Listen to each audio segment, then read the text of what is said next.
Dalam nama Bapa dan Putra dan Roh Kudus. Amin. Allah Bapa di surga, kami mengucap syukur dan terima kasih. Kau beri hari yang baru pada hari Sabtu tanggal 30 Oktober 2020 ini,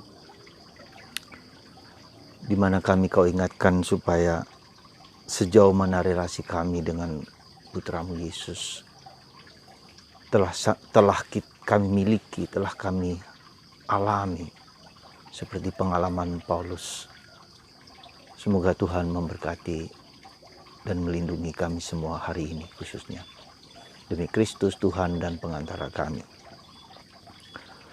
Saudaraku yang terkasih dalam Kristus, kalau kita perhatikan dalam bacaan-bacaan pertama hari ini, dalam minggu ini surat Paulus kepada umat Efesus di Filipi, ada satu benang merah yang menurut saya sangat penting dan fundamental dan menjadi suatu pola, suatu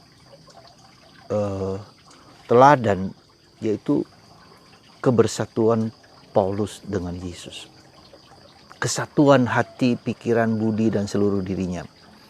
Sehingga dia mengatakan, bagiku hidup adalah Kristus dan mati adalah satu keuntungan. Bagaimana Paulus sampai kepada suatu permenungan, suatu refleksi yang begitu dalam, begitu luar biasa. Sehingga dia mengatakan kalau asal Kristus diwartakan, maka itu sudah cukup bagiku. Kristus diwartakan. Dalam permenungan saya melihat bahwa Paulus merasakan dan mengalami pribadi. Ada seorang pribadi yang memiliki relasi personal, relasi dekat, relasi akrab. Mungkin kita selama ini karena mungkin budaya kita yang lebih menekankan hukum, peraturan, perintah, lupa bahwa kita itu memiliki relasi pribadi dengan Yesus, dengan Bunda Maria, dengan Allah sebagai pribadi. Ya. Ini saya kira perlu kita sadari, kita sungguh-sungguh rasakan, sungguh kita alami, dan itulah yang seringkali mengapa kita merasa kering. Kenapa kita merasa ada sesuatu kekosongan dalam hati, karena hati kita tidak diisi oleh pribadi. Hati kita tidak diisi oleh seseorang yang mencintai, mengasihi, mengerti, memahami, di mana kita bisa berdialog, bisa berkomunikasi, bisa terasa dekat, mesra, ya, intimo meo, kata Agustinus. Tuhan, engkau lebih dekat dengan diriku daripada diriku. Nah, kenapa itu tidak terjadi dalam diri kita? Mungkin saya menduga ada satu aspek yang lupa kita sadari. Apa itu? Kalau kita mungkin menyadari Yesus sebagai pribadi, Bunda Maria sebagai pribadi, Allah sebagai pribadi, bahkan Roh Kudus pun sebagai pribadi, kita lupa bahwa diriku sendiri itu adalah pribadi. Artinya apa? Artinya bahwa saya harus bergaul dengan, seperti ada dua pribadi, saya dengan diriku, dengan pribadiku. Ada suatu dialog internal. Ya, karena aku menghargai, ketika diriku adalah pribadi, maka aku menghargai. Ya, maka aku harus mengenal siapa diriku sesungguhnya itu. Karena pribadiku. Nah, ini saya kira yang perlu kita cermati, kita sadari. Kenapa seringkali mungkin saya pun merasa, oh ya, seringkali saya menolak diri saya sendiri ketika saya menemukan yang tidak saya berkenan. Saya tidak menghargai diriku ketika saya harus katakanlah suara-suara batinku yang menghendaki sesuatu yang positif, sesuatu yang baik. Tapi saya mengacuhkan, tidak peduli, tidak mendengarkan. Jadi itu ada banyak hal di mana, dan kalau kita menemukan sesuatu negatif dalam diri kita, seperti kita menolak. tidak terima.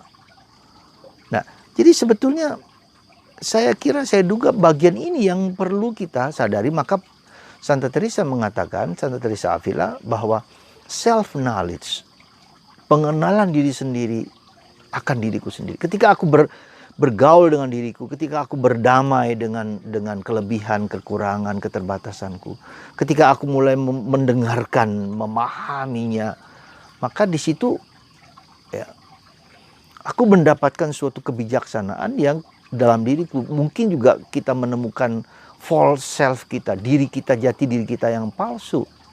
Apa itu? Itu ketika kita mendengarkan keinginan-keinginan palsu kita, ya, ilusi-ilusi kita. Seperti hari ini dalam bacaan Injil, Yesus menegur akan orang yang mencari kehormatan, ya, mencari kedudukan, mencari prestise. Ya, kalau kalian datang ke perkawinan, janganlah duduk di paling depan, duduklah di paling belakang. Kalau di depan, siapa tahu si empunya pesta itu sudah menempatkan seseorang di tempat tersebut dan kita dipermalukan. Artinya kita mempunyai seringkali ada dorongan-dorongan, kerinduan-kerinduan untuk mendapatkan sesuatu yang palsu dalam diri kita, seolah-olah itu adalah harga diri kita yang paling tinggi. Entah itu kekuasaan, entah itu harta, entah itu kehormatan, penghargaan. Itu semua adalah kepalsuan dalam diri kita yang seringkali tanpa sadar kita cari dan kita ingin mendapatkan itu. Ya, kita ingin mendapatkan hal tersebut dalam diri kita. Nah, maka kita juga dengan memahami diri kita sebagai pribadi, maka kita juga bisa mendengar hal tersebut. Dan itu wajar dalam tanda petik bahwa orang memiliki sesuatu untuk dihargai, dihormati, dicintai, diangkat ke permukaan. Ya. Itu semua menjadi sesuatu yang seringkali kita cari. False self, jati diri kita yang palsu. Ada. Nah, maka saya pikir dalam hidup kita dalam situasi sekarang ini sebetulnya kita diajak untuk mempersiapkan batin kita, mempersiapkan dunia kita supaya mungkin setelah pandemi ini ada sesuatu lain yang Tuhan mau siapkan bagi kita. Katakanlah ini suatu retret panjang yang kita bosan atau tidak. Kita menggunakan waktu itu dengan baik atau tidak. Saya ingat akan seorang negarawan Afrika Selatan, Nelson Mandela, 30 tahun di penjara di suatu pulau. Anda bayangkan itu, tinggal di sana. Ya, bagaimana dia mengolah hidup dalam perjuangan jatuh dan bangun sehingga dia menjadi seorang negarawan yang luar biasa, diakui oleh tingkat dunia, mempunyai kebijaksanaan yang besar. Ketika dia meninggal, tokoh-tokoh dunia, seluruh dunia datang. Madeba, gelar yang dia diberikan kepadanya, dan bahkan dia suka dengan batik Indonesia.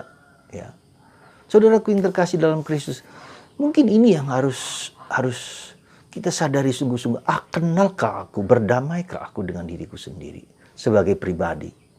Nah, ketika aku mengenal diriku sendiri, aku mengenal Tuhan Yesus yang hadir dalam diriku. Aku mulai mengenal Roh Kudus yang membimbing aku supaya aku bukan hanya tahu dengan kepala, tapi menjadi bijaksana. Aku mengenal Roh Bapa, ya, dalam diriku, dalam hidupku. Aku mengenal saudara-saudaraku sebagai pribadi, ya, bukan sebagai nomor, sebagai anonim, tapi pribadi yang mempunyai sejarah. Ya, maka demikian juga kalau kita perhatikan dengan alam semesta itu juga. Santo Fransiskus Assisi melihat alam semesta juga sebagai pribadi yang dalam tanda petik, ya, bukan pribadi secara pribadi, tapi dihargai, dihormati. Alam semesta, saudara bulan, saudari bintang, saudara matahari, saudara anjing, saudara serigala, dan seterusnya. Itu bagian dari persaudaraan. Jadi saya terlibat di dalam suatu relasi connectedness dengan diriku sendiri. Nah, maka saya harus mencoba mengenal diriku sendiri seperti Paulus. Siapakah saya ini? Hanyalah orang yang hina, orang yang nggak pantas, orang yang dipenjara. Ya, dalam tulisan-tulisan Paulus, kejujuran Paulus ketika dia di penjara, ya, dia menulis sesuatu yang dia cintai kepada umat di Filipi, ya, kalian ada dalam hatiku. Wah, luar biasa. Kedekatannya dengan sesamanya dan kedekatannya dengan Tuhan. Semoga saudaraku terkasih, bagaimana kita supaya bisa kita memiliki relasi personal pribadi, ya, dengan Yesus, dengan diriku sendiri, dengan orang sekitar. Saya kira, saya duga, saya hanya memberikan satu alternatif. Latihlah kita dengan doa, ya, datanglah Roh Kudus. Datanglah Roh Kudus, karena dengan Roh Kudus itu kita dibimbing untuk masuk ke dalam kedalaman batinku, ke kedalaman hati Allah. Ya, karena karena Roh Kuduslah yang menyatukan Bapa dan Putra, dan Roh Kuduslah yang dalam diriku. Jadi saya hanya contoh kecil saja, setiap kita mendaraskan terus datanglah Roh Kudus, minimal 100 kali dalam sehari, 2 kali putaran rosario, datanglah Roh Kudus, datanglah Roh Kudus, terus. Ya, saya yakin Anda akan mendapatkan kedamaian, ketenangan, ketentraman, dan semakin mengenal bahwa Roh Kudus itu adalah formator guru kita yang pertama dan terutama. Dia akan membimbing, akan menuntun, akan membuka pewahyuan-pewahyuan tentang kekurangan, kelebihan, tentang kehebatan dan segala sesuatu yang tersimpan di dalam batin kita. Pengenalan akan Roh Kudus, pemahaman akan Roh Kudus sebagai pribadi, tapi juga dengan buah-buahnya, saya yakin akan membuat kita menjadi lebih daripada sebelumnya. Mari kita masuki hati Allah dengan Roh Kudus yang selalu mendampingi kita kapanpun, saat apapun, dimanapun ketika kita ingin bertemu dengan Tuhan. Karena lewat Roh Kuduslah Dia akan membimbing kita, menuntun kita untuk berjumpa dengan Yesus, untuk berjumpa dengan Bapa, untuk berjumpa dengan siapapun juga. Semoga Tuhan memberkati Anda. Bapa, Putra, dan Roh Kudus, berkatilah anak-anak-Mu ini dengan kuasa yang Kau berikan kepada hamba-Mu, sehingga semua mengalami Tuhan yang hadir, dan itu memenuhi hati kami. Intimior, intimo mio. Tuhan, Engkau lebih dekat dengan diriku daripada diriku sendiri. Tuhan berkati dalam nama Bapa dan Putra dan Roh Kudus. Amin.